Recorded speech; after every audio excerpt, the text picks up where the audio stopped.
Hi everyone, thanks for joining us today.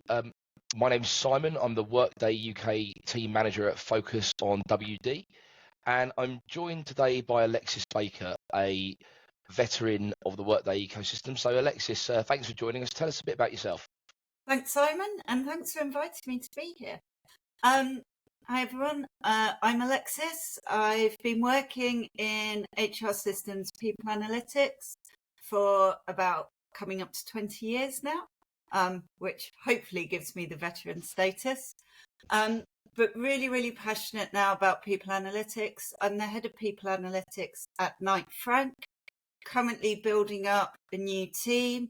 Just gone through my second Workday implementation there, but really like to maximize how, as a function, we can make the most of Workday as a product, use the variety of tools it gives us. Yeah, really happy to join and share today. Thanks a lot, Alexis, and it's really good to have you here. So I guess the first question to kick this off is, a lot of people don't know what it is. So what is people analytics within Workday? So people analytics as a function is quite broad.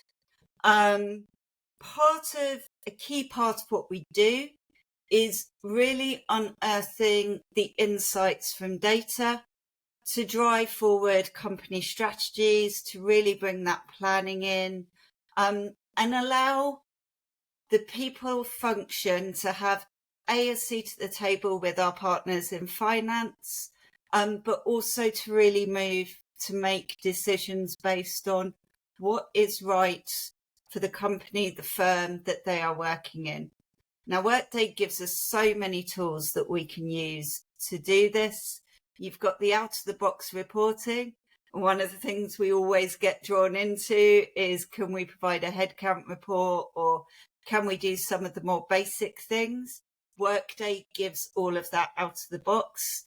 So that really helps us to focus on more of the value add we can bring to the firm. But then they've got tools like discovery boards, which are really fun to play with.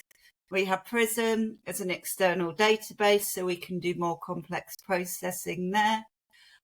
We also have Peakon, which I absolutely love as a tool. One of the key pieces of data and information we use is, what are our people telling us? What's really driving them to engage with the work they do every day? How are they feeling about the firm that they're working in? And where do they see that there's areas we could improve and help to get the most of our people and have them have a better experience in their working lives? And Peakon really unearths that information that we can use, as well as the wealth of people data within Workday. Also, we get a bit confused sometimes with the people analytics module and the people analytics function. Workday do have an AI tool as well that will do a lot of the data mining and engineering for companies without them necessarily having to have specialists in as well. And it will give you the key bits of text to sort of say, hey, keep an eye on this area, attrition's going up, and it looks like it's being caused by this.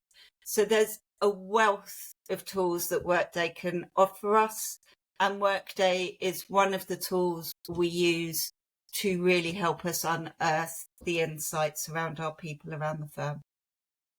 Wow. So there's a lot of complexity in This area. There's a lot going on. I mean, from your experience, having been through 2 implementations, why should a company really invest in people analytics within Workday? What's the benefit to them? So the biggest thing is the value add that people analytics can bring. So it's, as I mentioned, our main goal and our main aim is to improve the experience of every employee within a firm. We really want them to come to work feeling able to be themselves, feeling able to bring their best selves to the office every day, or to their home office, or wherever they're working. We want them to feel supported, to feel really pleased and proud of the firm and the company that they work for. So it's, how can we make those steps towards that? With a people analytics function, you get beyond the we think, we feel, the latest HR buzzwords. We know HR loves a buzzword, be it the latest ones around quiet quitting, quiet firing.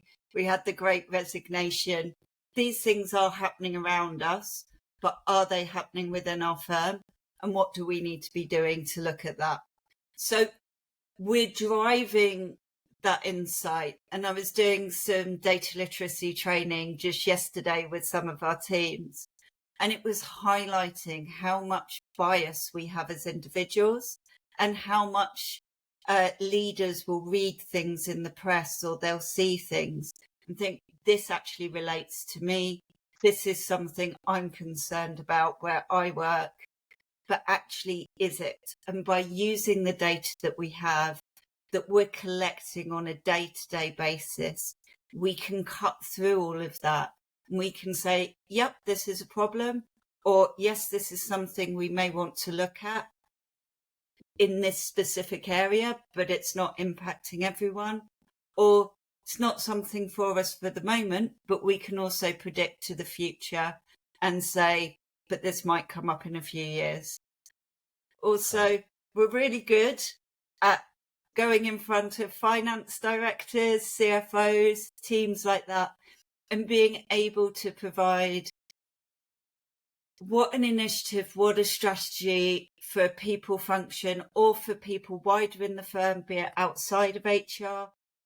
What will be the return on investment? What are we looking at? How are we tracking against that? So we're bringing that financial aspect to it as well. So we can make a little bit more of a case and help support the way people teams are moving and going into the future. That's really interesting. And it kind of sounds like as well that with all the, I mean, people see things going on in the economy, in the media and things like that. And I guess with the investment in people analytics, it stops businesses making knee-jerk reactions based on the noise that they're hearing. Yes. Okay. Yeah. So talking of a buzzword, AI, it's the word on everybody's lips right now. It seems to be everywhere, and it seems to be a bit of a mystery to most people.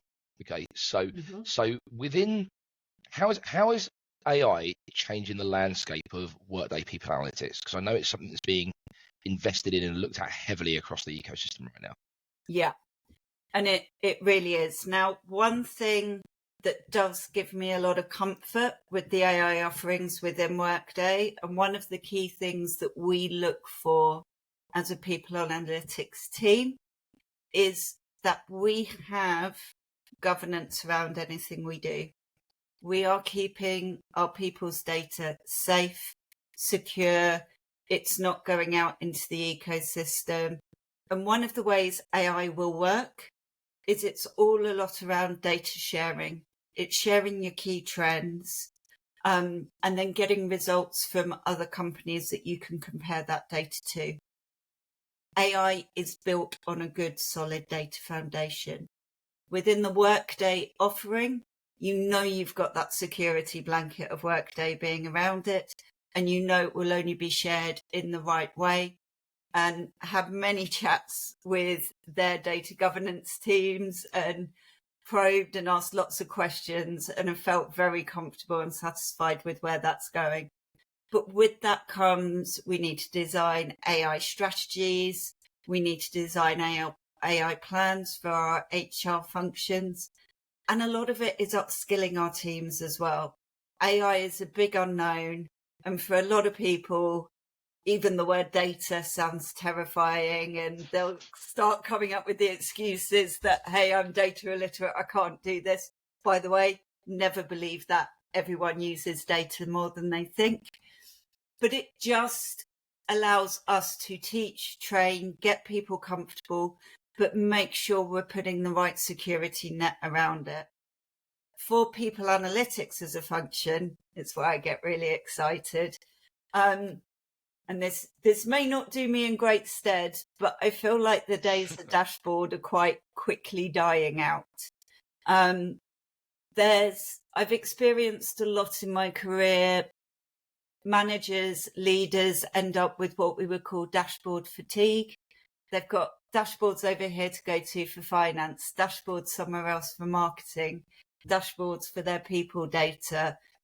They end up not knowing where to look, and quite often they don't know how to interpret it and get the real meaning and understanding from it. AI is going to surface that for us. This is the future we're looking at, not saying it's here now, but coming down the line is going to be a future where you can go into your Workday assistant and say, I'm a bit worried about this. And it's going to give you some sentences around, your data is telling you, yes, you might want to focus on a drop in engagement in this area. It's being driven by decreases in work-life balance. And when you look at people's time cards and time entries, they are working a lot of overtime. And this could lead to problems with well-being and also problems with people leaving. So it's just going to give it to you in a sentence format with a few key figures. If you want a graph, you can ask it to produce the graph for you to go into a presentation. But it's going to take away leaders having to hunt out, search, go through masses of charts, dashboards, put filters on. It's just going to hone in on what they need to do their day-to-day jobs and roles. And for me, that's massively exciting. Basically, what you're saying, kind of, it's going to condense and make it more sniper-like in terms of the data that you are actually asking for, rather than us trusting you to look through it and hopefully dig out what we need you to know. We're going to show it to you easily and quickly, so you can use exactly what you want from the data sets you're looking at. Exactly. It's all going to be at your fingertips right there. And you're just going to be able to ask the questions that you have. That sounds really, really good. And quite easily, you've just said a lot about why people should invest in this area. But we were talking about this the other day, and I found a lot of the time this is an area that kind of in the ecosystem across a number of customers kind of gets forgotten about, or it happens when something happens. So when is the best time in a company's Workday journey to invest in this area? As soon as you can. As soon as you can. As soon as you can get people with our skills in, I would say the better. So where I am at Knight Frank, I've been brought in right at the beginning of the Workday journey. And what that's really allowed us to do is to focus on the quality of the data we're putting into Workday up front. We can only do our jobs and do our roles if we've got good quality data in the system. Workday does help with that, with business processes, ways of working, and you are joining a giant ecosystem of tons of data. But by having us in up front, as you're doing those data loads, as you're doing your data migration, you have a really specialist team in working through that, cleansing it, looking at where you might have any gaps between what you already have existing and what you're going to be using in Workday. And we're here to help. We can coach, we can train on new concepts. So it really helps with that whole journey and that whole transition. Additionally, we will, as a function, we're quite innovative and we're very curious. So we're often looking at where would we want to take Workday in the next 3 years, the next 5 years, even the next 10 years. And we can help set you up for success on that longer term roadmap and journey by getting those solid foundations, by laying the groundwork, and in guiding and training the business in what is quite often new ways of working, and having a team that's there to facilitate that and to help guide the business in this new way of working, and having access to so much more than they've had potentially with old legacy systems. It just really helps embed and make the product land well at the time of implementation, and also sets it up with a foundation to grow as it goes forward. So Get us in as soon as you can in your Workday journey. We're helpful, we're useful. But also we can then be there from day one to start giving you that value add. Workday is not a cheap system to implement. I don't think anyone would ever say that. No, And definitely not. one of the key benefits you get from it is instant real-time analysis, reports, trends, and it's there from day one. So by having us there straight away, you're already starting to get a return of investment. It sounds like with the early investment, you really speed up that self-sufficiency. Yep. And probably adoption across the business as well, because people are more involved with it because they know how to be more involved with it. They can. The system isn't just this thing that they're not a part of. They're with the people analytics side and getting underneath the skin of it and getting that data right. The people who are using the system can actually be part of the journey earlier. Yeah, and we're here to improve culture and make cultural changes within organisations. So we are very much hand-holding the business. We're designing it for ease of use. And actually, it's been a real pleasure at Knight Frank because we've just gone live with our first performance review cycle. And the amount of feedback we're getting from around the business of how simple, how easy it is to do your year-end reviews, analyse against your KPIs, your competencies, all of that stuff, all in one system and have it right there. They have found it so easy and so simple.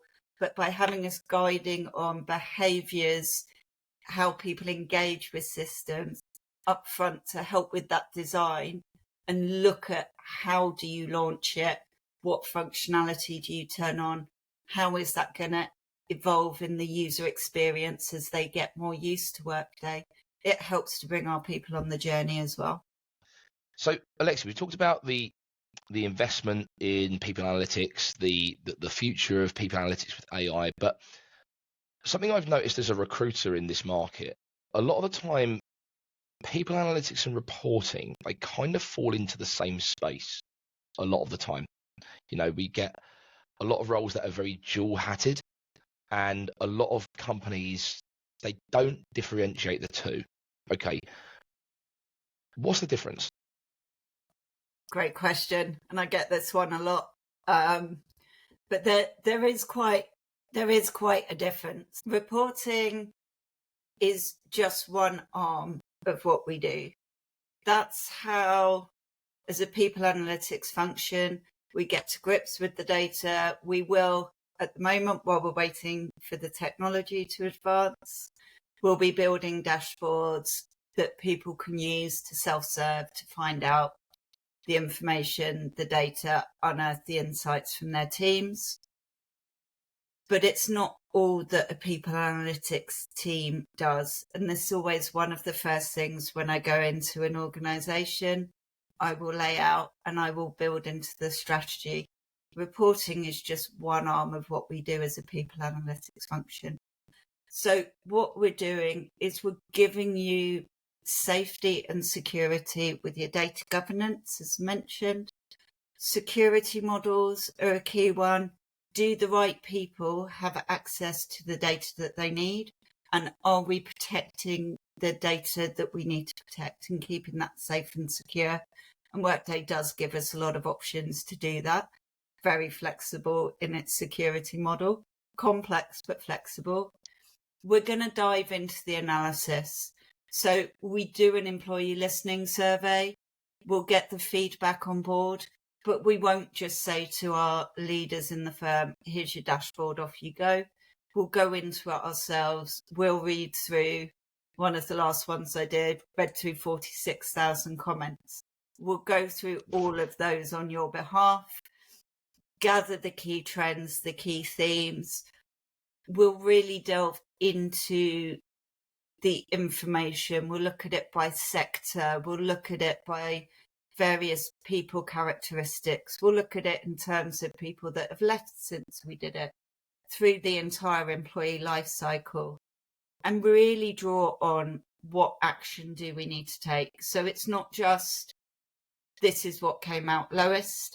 It's what is the nuance, and then how can we bring about that change? But we're also looking at pulling together data from across the firm. If you have an HR reporting and MI team, that's where I started my career years ago.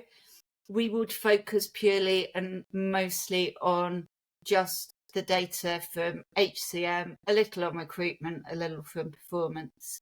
What a people analytics team will do is say, marketing, we'd love to have some of your info. We'd like to layer on what our clients are thinking and feeling. What is it they're looking for? And do we have those skills within house to meet that demand and keep with that demand how it moves in the future? Finance, can you bring us all of your data? What are we earning? Where are we seeing trends? What are our biggest costs within the firm? And how can we align and support with that moving forward? And we will bring in data from across the entire firm, pull it together to get that full rounded picture across the board, rather than it being here's a headcount report or here's an attrition report. So there is a difference. And I would also warn people, if you're going to bring on a people analytics team, firstly, and this is a quote from someone, and I am going to regret not remembering who it is, but apologies if anyone watches this and I've stolen this quote. But bringing on a people analytics team means it's time to get comfortable with being uncomfortable with your data. We won't massage your figures. We won't change them. We'll use them to tell you the as is. It's vital that if we are listening, if we are talking, if we are gathering data and we're doing this analysis, that we actually act on it. I'll tell you what, first thing is, I love that quote. And if no one puts their hand up and claims it, I'd copyright that one. It's a really good one. You know, that being getting comfortable with being uncomfortable, but that's what data does, doesn't it? It doesn't lie. But you can ignore it if you want to, but it's not going anywhere. That's the thing, isn't it? If you want to ignore it, you can do, but the data is the data, and if you ignore it, eventually something's going to happen without you being in control of when or what that is. Yeah, it's just going to keep going in the same continued trend and will turn into something much bigger that you'll have to confront at some point. And why not do it when you can make small incremental changes rather than at a point where you have to make big sweeping changes to change the course? No, I love that. So here's a question. You've been on that journey as you started in reporting and analytics, and you've gone on that journey, right? And you've had a successful career in it. So, and you work for some great companies. Mm-hmm. How would you recommend that any company with Workday reporting, Workday people analytics who invested in this function, how do they not just attract the right people to their business, but how do they keep them? One of the biggest things, if we start with attraction, be upfront, be honest about where you are in your journey. From having quite a good network of various people analytics leaders, we all have different skill sets that we bring. We all have different specialisms and we all have different passions. So if you're honest and upfront and you say, we're at the beginning of our journey, our data's a mess, and we want to start with cleaning that up and then going through to get to this point of analysis, people know what they're coming in for. If you're bringing in someone that whose focus is building complex AI, data engineering models to give really complex results at the end of it, and you bring them in at the start of the journey, they're probably going to get frustrated quite quickly. There's people a bit more like myself. I love taking it from the beginning, seeing it all the way through and making things really successful at the final outcome and building a team that mixes the skills gap. So by being honest in your job advert that this is where we are in our journey and this is what we're looking to do, you're going to attract the right candidates that will engage with where you are and what you want to do. With that, to retain those people, one of the key things is making sure there is that career progression within your company and within your firm. We are a small team, generally. They recommend one people analytics analyst per 1,500, 2,000 headcount would be the ideal. Quite often we are quite small teams of 3, 4, 5 people. So it's how do you keep those people progressing with their careers in-house? Some want to move laterally, have those open conversations about how do you want to move, how do you want to progress. So I've had people in my team move from people analytics, really worked hard, got some great skills, and then moved across to finance because they want to combine both skill sets as a real kind of double threat going forward. But also, if you can show people that, hey, you're coming in at this position, we're going to train, we're going to develop, we're going to get you involved in more and more exciting projects as your personal journey grows. And also you have that career path for them to move up as well. Have the open conversations with your teams. How do you want to grow? How do you want to develop? And then make sure you've got that ability to build that progression upwards, sideways, diagonally, but give your teams that support. And we're excited about new tech all the time. We're always looking to the future. Let us explore, let us play around and see what we can bring in that will be of real help to you as a firm. Because I see a lot in the reporting analytics world, particularly in Workday, that it's not just Workday that people play with. There's all these other tools, because sometimes it's just not. I've heard it before where it's like, do you know what? These reports we could build in Power BI rather than Workday actually will suit us better for this. It doesn't take anything away from what we've invested in Workday, but this is just going to add to it. But interestingly, what you just said about the attracting people, it's something that I guess we've kind of thought about, but it hasn't really been articulated to the point where I can articulate it. Reporting and analytics fundamentally is all about finding out the facts, right? Yep. And if you're hiring someone into a reporting analytics team, telling them something, and those aren't the facts, and they've come in at the wrong stage, it's just a non-starter. Yeah, and I've seen it happen 100 times with so many people I know in the industry. They'll move on from one job and they'll go to another.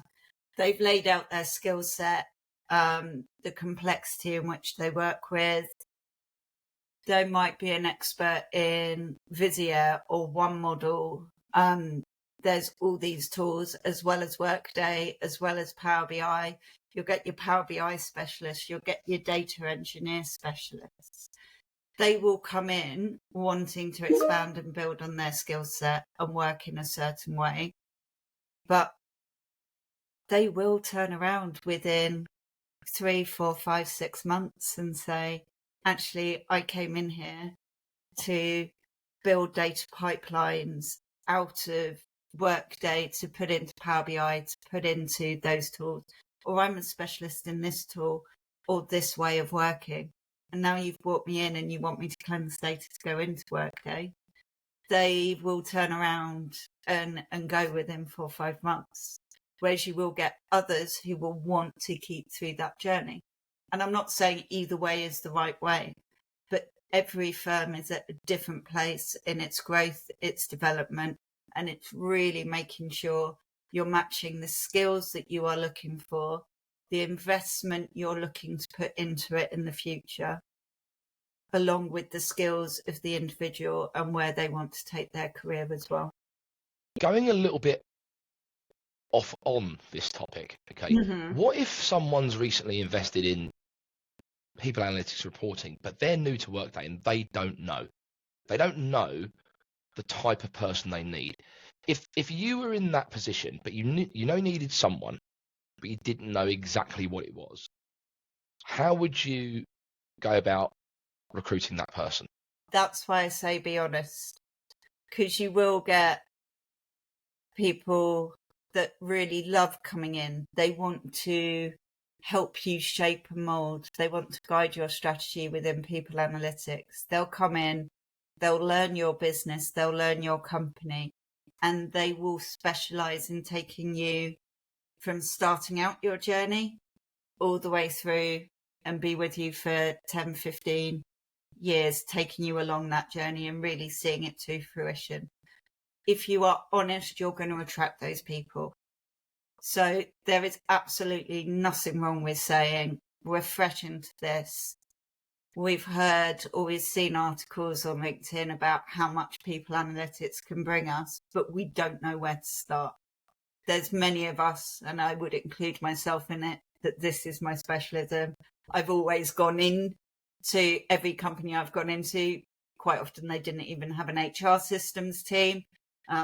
Back in the day when things weren't as developed as they are now. But we would go in and we would set everything up from the ground up. We'd build the teams and we'd have a look. We'd pick out. I don't believe in doing things in isolation. So with what data we can use, we'll use that to say, okay, this is where we need to go and expand and build as we move and progress through the journey. If you say that's where you are, you're going to attract the right candidate that can help you through that.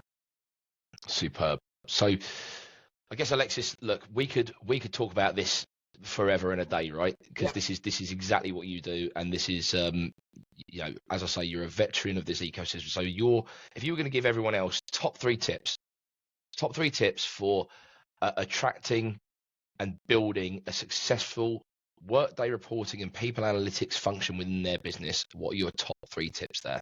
Top three tips: focus on your skills when you're bringing them in. Align the skills with where you are as a business, but make sure your team has varied skills. You don't want everyone coming in that can do exactly the same thing. You want to build up a team that has a mixture and they can learn from each other as well. As I said, key takeaway, become comfortable with being uncomfortable with your data. It's going to be key. You're going to see things in there that you're not happy with, you don't like, but that's really going to help you and stop it becoming a bigger problem down the line. And be ready to take action on the findings. Whatever you see, whatever you do, act on it. We may listen, we may want to see these things, but if we're not going to take action, there's not so much of a need of a people analytics team. We need to understand and move things forward for the firm and the business and all the employees. Well, Alexis, really appreciate all your time today, and you've given us some amazing things to think about. This has been another episode of Interviewing the Experts with Alexis Baker. Looking forward to hearing people's thoughts on this. Thank you so much, Alexis. Really appreciated it. Thank you for having me. Been a pleasure.